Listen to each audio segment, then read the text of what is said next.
They threw me out into the freezing rain at my own husband's family party, calling me worthless trash. His mother laughed as I stood soaking wet on their doorstep. But when that black limousine pulled up and my father stepped out, their laughter died. They had no idea who I really was. Before I tell you how my husband's family learned the hardest lesson of their lives, hit that subscribe button and ring the bell. Trust me, you don't want to miss what happens when they realize who my daddy really is. Now let me take you back to that terrible night. You know that feeling when you walk into a room and everyone stops talking. That's been my life for the past 2 years since I married Michael. But nothing, and I mean nothing, prepared me for what happened at his mother's 60th birthday party.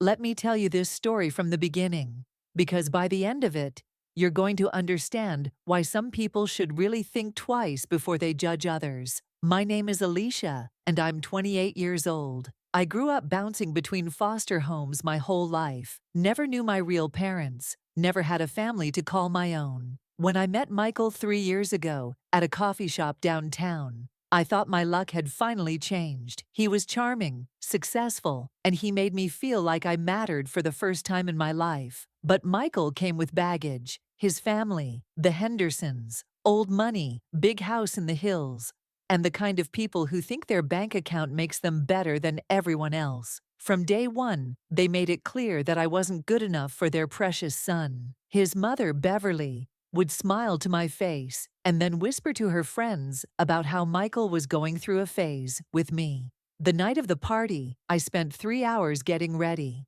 I saved up for months to buy a beautiful black dress, got my hair done at the salon, even splurged on new shoes. I wanted so badly to fit in, to make them see that I deserved to be there.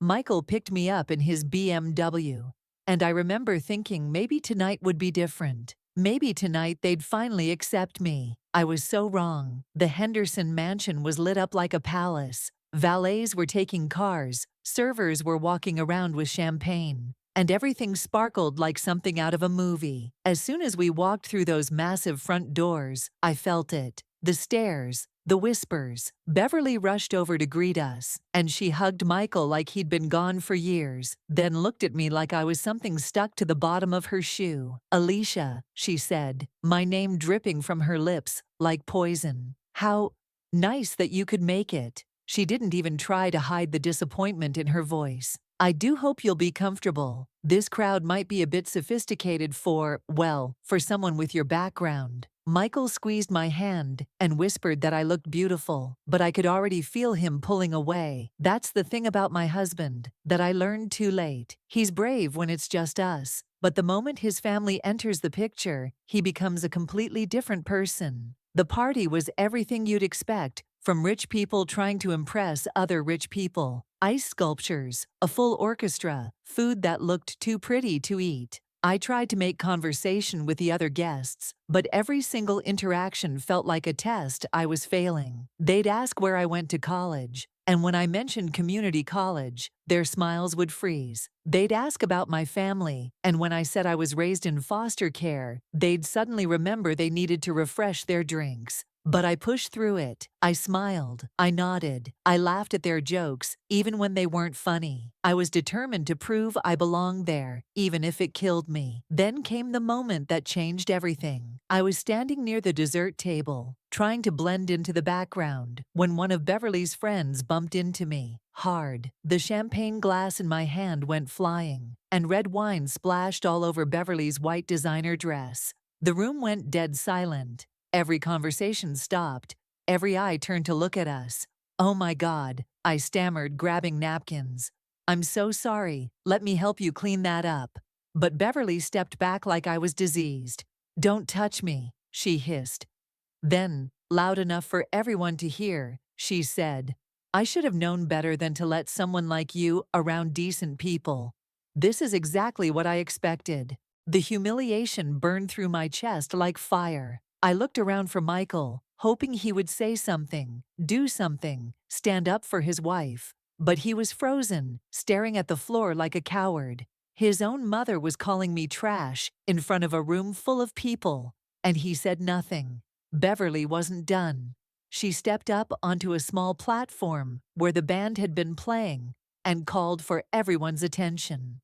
My heart was pounding so hard I thought it might explode. "Ladies and gentlemen," she announced, her voice carrying across the silent room. "I think it's time we address the elephant in the room. Some people," she looked directly at me, "simply don't belong in civilized society. They bring nothing but chaos and embarrassment wherever they go. I will not have my family's reputation tarnished by this." The word "this" hit me like a slap. I felt every pair of eyes in that room judging me, looking down on me, agreeing with her. These people I'd tried so hard to impress were enjoying my humiliation. They were getting entertainment out of my pain. "Mother, please." Michael finally spoke up, but his voice was weak, pathetic. "Can we just handle this privately?" "No, Michael," Beverly snapped. "I've been handling this privately for 2 years, hoping you'd come to your senses. But clearly, you need a wake-up call. This girl is not one of us. She never will be. And I refuse to pretend otherwise for one more second." She turned back to me, her eyes cold as ice. "I want you out of my house. Now, and don't even think about coming back." I couldn't breathe. The room was spinning, and all I could hear was the blood rushing in my ears. "Michael," I whispered, looking at my husband, begging him with my eyes to say something, to defend me, to be the man I thought I married.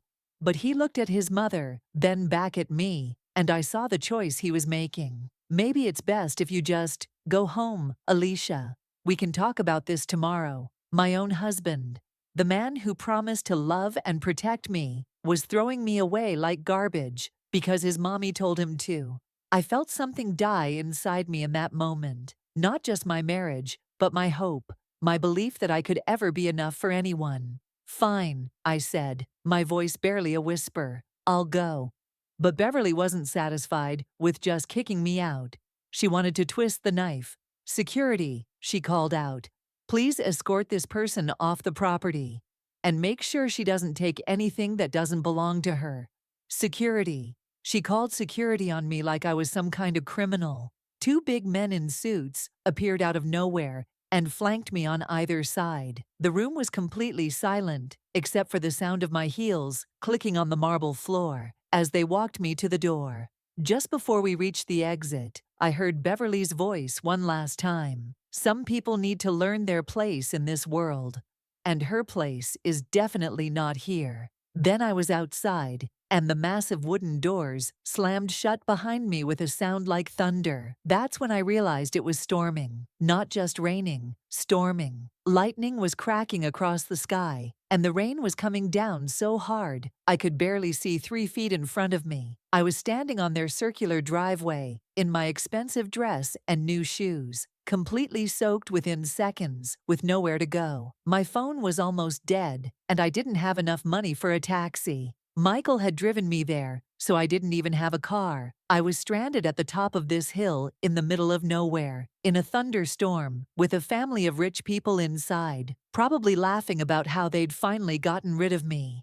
I started walking down their long driveway, toward the main road, crying and shivering, and wondering how my life had gone so completely wrong.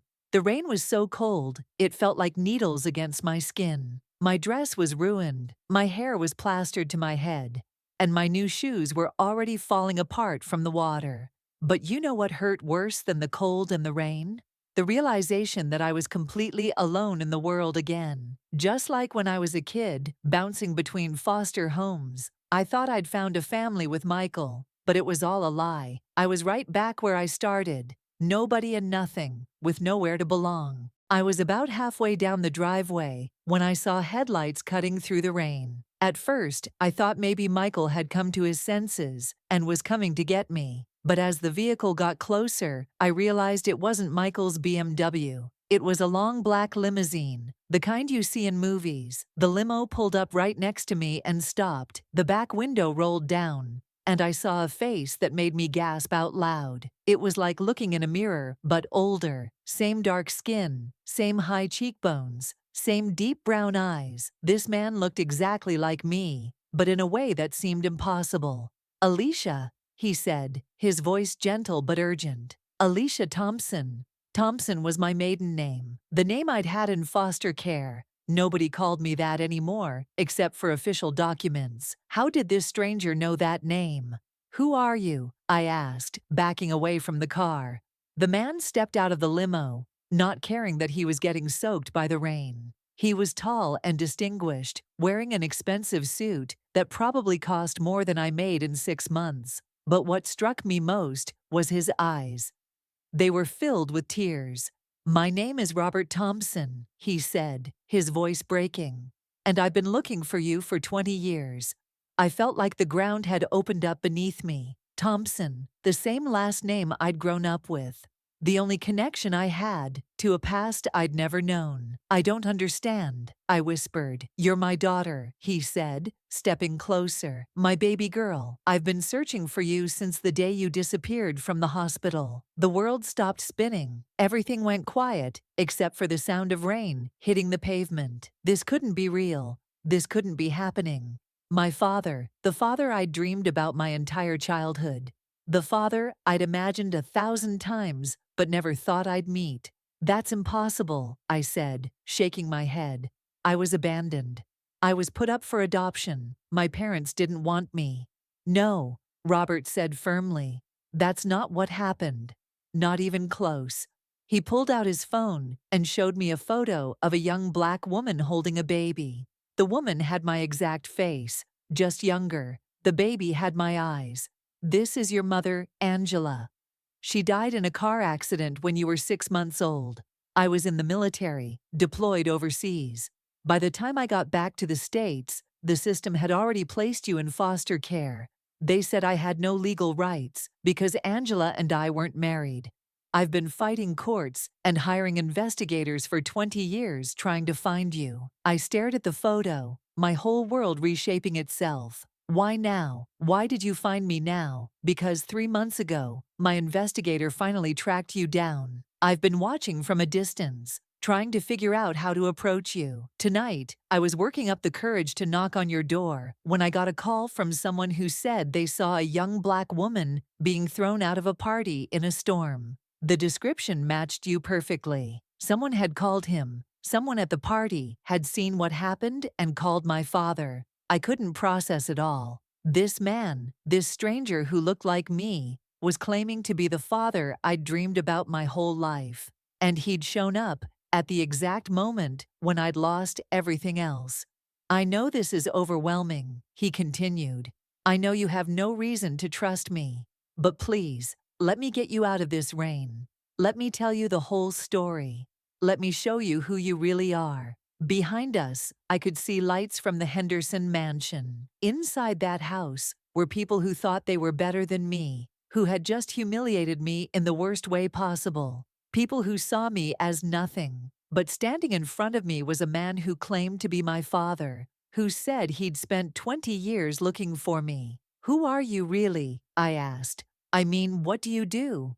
Robert smiled. And for the first time in hours, I felt warmth. "I built a tech company from nothing after I left the military. Thompson Industries. Maybe you've heard of it." I had heard of it. Everyone had. Thompson Industries was one of the biggest tech companies in the world, which meant the man standing in front of me, my supposed father, was worth billions of dollars. The irony hit me like a truck. Beverly Henderson had just thrown me out of her house for not being good enough, for being worthless trash with no family and no background. But if this man was telling the truth, I was the daughter of someone worth more than the entire Henderson family combined. I looked back at the mansion one more time, then at this man who might be my father. Even if he was lying, even if this was some elaborate scam, anything was better than standing in this storm with nowhere to go. I got in the limousine. The inside was like something from another world. Leather seats, a mini bar, screens everywhere. It was warm and dry and quiet, except for the rain hitting the roof. Robert sat across from me and handed me a thick, soft blanket. "Tell me about my mother," I said. For the next hour, as we drove through the city, Robert told me about Angela, how they met in college, how she was studying to be a teacher, how she wanted to change the world one student at a time. He showed me photos and videos on his phone. I watched my mother laugh and dance and sing, and I saw myself in every movement she made.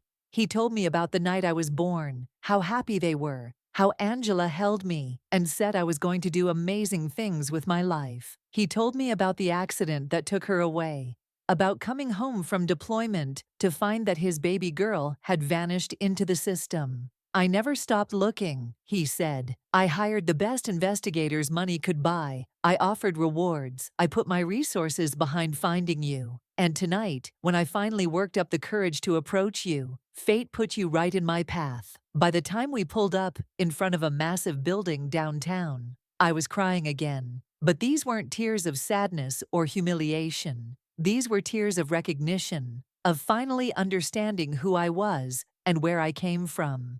"This is my building," Robert said, as we stopped in front of a skyscraper with Thompson Industries in huge letters across the top. "And if you're willing, I'd like to show you the life that's been waiting for you. But first, I had something I needed to do." "Can we go back?" I asked. "To the Hendersons."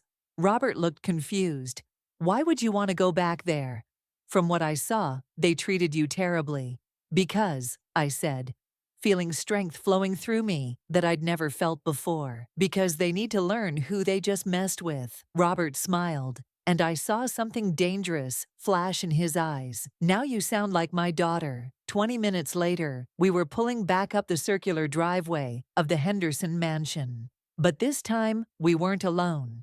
2 more black cars had followed us, filled with what looked like lawyers and security personnel. The party was still going on inside. Through the windows, I could see people dancing and laughing, probably still talking about the drama they'd witnessed earlier. Beverly had probably turned my humiliation into the entertainment for the evening. Robert stepped out first, straightening his suit. Even soaking wet, he commanded respect in a way I'd never seen before. This wasn't just confidence. This was power. I stepped out behind him, still in my ruined dress, but somehow feeling stronger than I ever had in my life. We walked up to the front door, and Robert rang the doorbell. A servant answered, took one look at the group of us, and immediately called for Beverly. She appeared a moment later, still wearing her wine-stained dress, looking annoyed that someone was bothering her during her party. "I'm sorry, but the party is by invitation only," she said dismissively.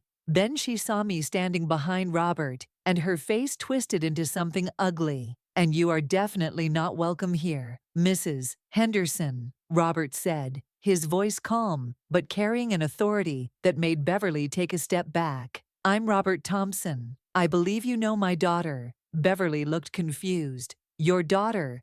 I don't know what kind of game you people are playing, but I already told this girl she's not welcome in my home." "My daughter," Robert repeated, louder this time. "Alicia Thompson, the woman you just humiliated and threw out into a storm." Behind Beverly, other party guests were starting to gather, curious about the commotion. I saw Michael pushing through the crowd, his face pale when he saw me standing there. "Thompson," one of the men behind Beverly whispered urgently. "Robert Thompson, from Thompson Industries." I watched Beverly's face change as the realization hit her. Her eyes went wide, and all the color drained from her cheeks. "You threw my daughter out of your house," Robert continued, his voice getting harder with each word. "You called her worthless trash. You humiliated her in front of a room full of people. You had security escort her out like a criminal. And you did all of this to the daughter of someone who could buy and sell your entire family before lunch tomorrow." The crowd behind Beverly was growing, and I could hear whispers spreading through the group. "Thompson Industries. Billions of dollars. That's Robert Thompson." Beverly was stammering now, trying to form words. I didn't know. I mean, she never said." "She never said what?" Robert asked. "That her father was rich, that she came from money. Does that change how you treat people? Does someone's bank account determine their worth as a human being?" Michael finally found his voice. "Mr. Thompson, sir, I'm Michael Henderson. I'm married to Alicia. I had no idea about, if I had known." Robert turned to look at Michael, and the disgust in his eyes was unmistakable. "You had no idea about what? That your wife deserved to be treated with respect, that she deserved to have her husband defend her. You stood by and let your mother call your wife trash. And you're telling me the only problem was that you didn't know she had money." The silence stretched on forever. Every person at that party was staring at us, finally understanding what had just happened. They had just humiliated the daughter of one of the most powerful men in the country. "Alicia," Beverly said, her voice shaking now, "please, there's been a terrible misunderstanding. If I had known who you were." But I wasn't interested in her apologies anymore. I had spent 2 years trying to earn these people's respect, and now I understood I never needed it in the first place. "You want to know the funny thing?" I said, finally speaking up. "I would have loved you anyway.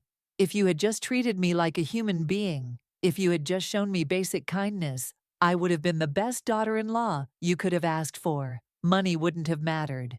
But you showed me who you really are. All of you." I looked at Michael, the man I had loved enough to marry. "And you. You let your mother call your wife worthless, and you said nothing. You chose them over me, and money doesn't change that." Robert placed a hand on my shoulder.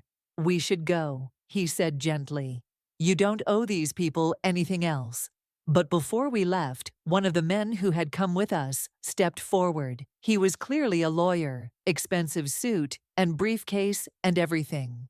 "Mrs. Henderson," he said formally, "my client will be pursuing legal action for defamation and emotional distress. You can expect to hear from us." As we turned to leave, I heard Beverly calling after us, desperate now. "Please, Alicia. We can work this out. Your family. Michael loves you." I stopped and turned back one last time. "Family doesn't throw each other out in storms," I said. "And love doesn't disappear the moment things get uncomfortable." Then I walked away from that house and that life forever.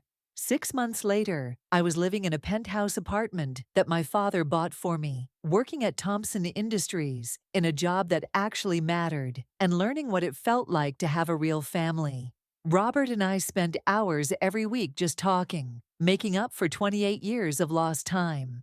The Hendersons tried to contact me dozens of times. Beverly sent flowers and jewelry and handwritten apologies. Michael called and texted and even showed up at my office building, begging for another chance. But I was done with all of that. I had found something better. I had found myself. I had found my real family. And I had learned that you should never let anyone make you feel small, because you never know who you really are until you know where you come from. So there I was, no longer the girl they threw away, but a woman who found her real family. If this story moved you, smash that like button and tell me in the comments what you would have done in my situation. Subscribe for more incredible true stories like this one. And remember, you never know who someone really is until you treat them with respect. I'll see you in the next video.